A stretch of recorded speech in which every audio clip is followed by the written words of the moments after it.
Subscribe and share my channel Sudarsana. ఓం శ్రీకృష్ణ పరబ్రహ్మణే నమః. శ్రీ గురుభ్యో నమః.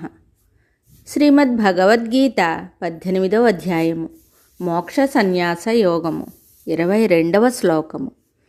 శ్రీ భగవాన్ ఉవాచ యత్తు కృత్స్నవదే కస్మిన్ కార్యే సక్తమహైతుకం అతత్వార్థవదల్పంచ తత్తామసముదాహృతం. యత్తు కృత్స్న వదే కస్మిన్ కార్యే సక్త మహైతుకం అతత్వార్థవ దల్పంచ తత్తామస ముదాహృతం. యత్తు కృత్స్నవదే కస్మిన్ కార్యే సక్తమహైతుకం అతత్వార్థవదల్పం చ తత్తామసముదాహృతం. ఈ శ్లోకమునకు భావము భగవానుడు చెప్తున్నాడు.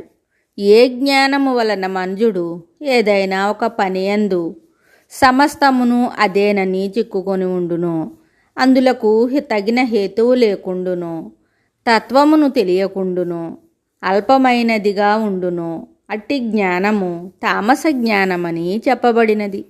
తామస జ్ఞానము కలవాడు ఏదో ఒక దృశ్య వస్తువును పట్టుకొని ఏదో మునిగిపోయినట్లు దాని అందే ఆసక్తి కలిగి అదే సమస్తమని అనుకుంటూ ఉంటాడు.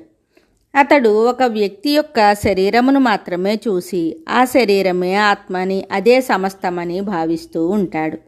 రాజస జ్ఞానము గలవాడు లోని గుణమును మనోభావములను మాత్రమే చూస్తాడు. సాత్విక జ్ఞానము కలవాడు లోని అవిభక్తమగు ఆత్మనే చూస్తాడు.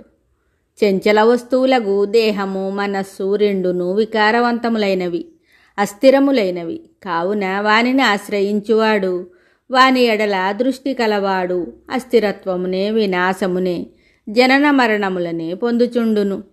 నిత్యమై స్థిరమై అవ్యయమైనట్టి ఆత్మను ఆశ్రయించువాడు అట్టి ఆత్మదృష్టి కలవాడు నిత్య పునరావృత్తి రహిత ఆత్మ పదవినే పొందును.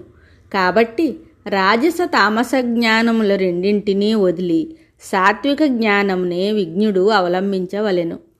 మరి ఒక శ్లోకముతో మళ్ళీ కలుద్దాం. శుభం. Subscribe and share my channel Sudarsana.